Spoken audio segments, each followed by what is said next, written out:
Hi guys, ang lesson for today is footwork exercises. So tapos na tayo sa stances which is from previous video. So I'll just put in the description below yung link papunta dun sa stances. Okay, so let's start. So first we have safety reminders. Na-discuss na natin to before from the last video on stances. So you can just pause and read the details. Okay? So I'll just proceed to the next slide.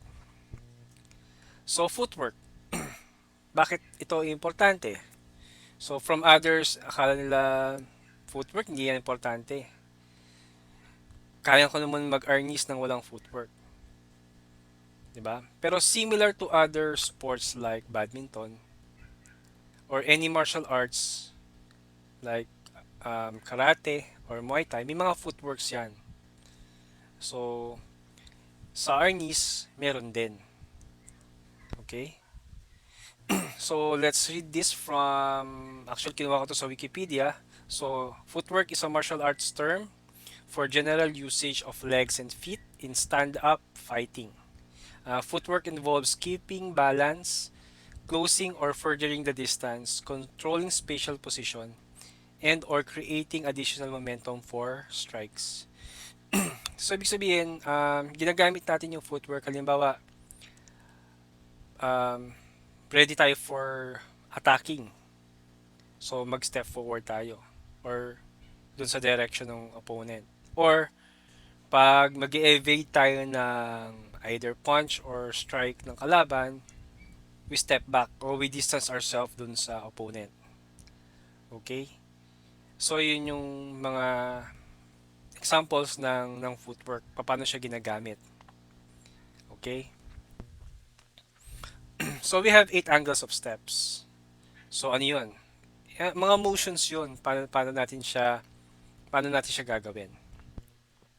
Okay, we have one, step in V shape. So, we may number 1, number 2 dito. So, we label it for 1 and 2. Ano ba yung V-shape na sinatawag? Ayan, V-shape. So, continue muna natin, then I'll explain further. Inverted V-shape. Pabaliktad, syempre, na V. So, we label that as 3 and 4. Forward step or forward slide, it's number 5. Backward step or slide is number 6. Step side or step slide sideward right is number 7. And step slide sideward left. Mukha siyang asterisk, di ba? Tapos may numbering din siya. So, we'll explain that further, yung numberings niya. Okay? So, in previous video, na-explain natin yung mga stances. So, paano natin siya i-apply dun sa footwork exercise natin. So, ang motion niya, right and left forward stance is number 1 and number 2. So, as we see dito, syempre, yung paa mo muna, ng right muna, yun ang number 1. Then, left forward stance yung number 2. Okay? Then, 3 and 4, yun naman yung right and left backward stance. Syempre, number 3, C, right backward stance. Number 4, C, left backward stance. Number 3 is forward step slide or number 5. Yun yung number 5. Next is backward step slide number 6. Number 7 is right straddle stance. Ginawa na-discuss yan sa stances. And last is number 8, left straddle stance. Okay? So yun yung pag in-apply natin yung stances dun sa footwork natin, ganito yung kalalabasan niya. So may numbering tayo. At the same time, per number, meron tayong stances na nilalagay. Okay? So meron tayong guide. Ano lang naman to any materials na pwede nyo mong gamitin as a guide sa mga baguhan. Una, if you have 8 na more, if you have more than 8 Arnis sticks, pwede mong gamitin yun, si-layout mo siya sa lapag or sa ground. If you have a tape or colored tape or any tape, you can use that as marker sa ground. Or if you have 8 notebooks or books, you can place it on the ground as marker.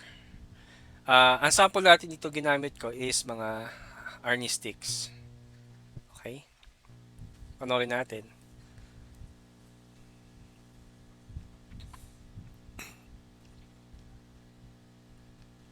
So yan, iniikot ko lang siya dun sa paa ko para lang as guide. Okay? Guide siya. Meaning, pag in-apply na natin yung stances dyan sa guide na yan, magagawa natin ng maayos yung 8 angles of steps. For the meantime lang naman, until such makabisado nyo na siya, and hindi nyo na kailangan ng guide. But for this topic, gagamitin mo natin siya for the lessons moving forward. Okay, breakdown na tayo. So, ano ibig sabihin ng breakdown? Papakita natin kung paano siya in-execute. So, nakalagay dyan, di ba, steps in V-shape. So, ito yung ginawa kong parang animation dito sa ilalim, sa gitna na panel. Sinoshow lang niya na paano kayo mag-step. Stepping to the right, then babalik ka sa original position.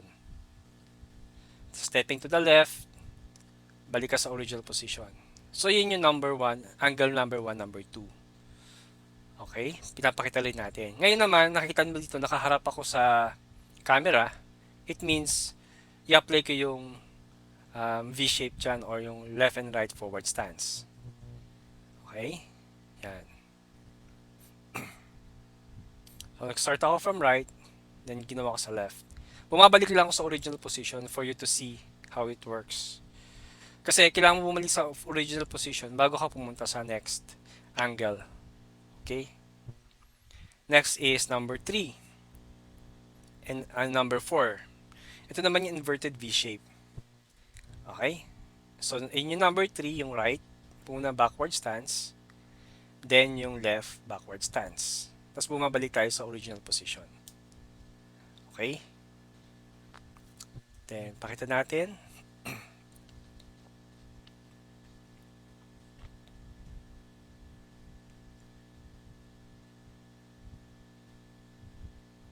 Okay. So, ganun lang siya. So, since alam na natin yung mga stances, ina-apply lang natin yung footwork exercise. Ngayon naman, sa angle number 5, this is just a forward step. Okay? Humakbang lang tayo forward or tawag dito, into a lunge forward. So, pakita natin ngayon sa video. Yan.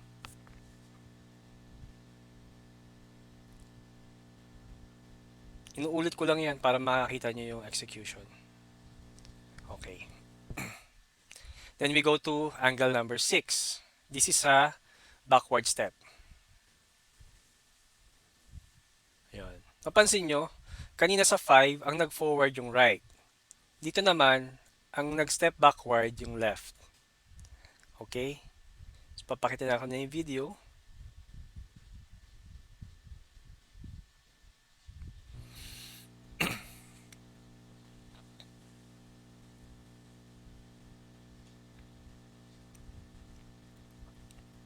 Okay.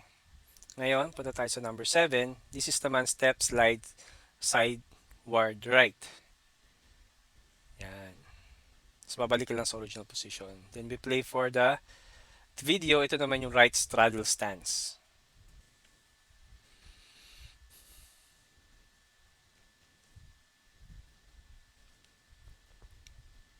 Okay.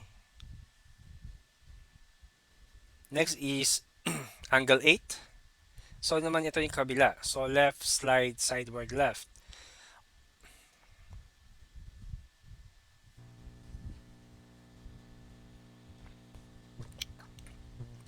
Or, we call it left straddle stance.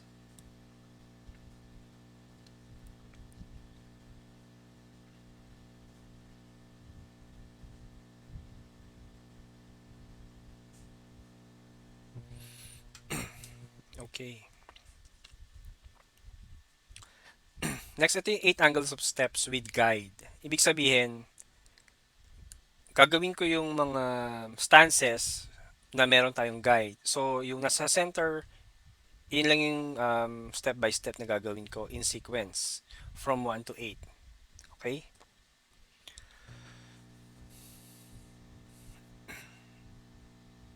So, number 4, number 5, number 6, number 7, number 8. Okay. Ngayon naman, with one stick. 1, 2, 3, 4, 5, 6, 7, 8. Okay. Sa inyo may guide. Next is wala naman siyang guide. So, same pa rin yung execution. Okay? So, tinanggal ko lang yung mga sticks. 2, 3,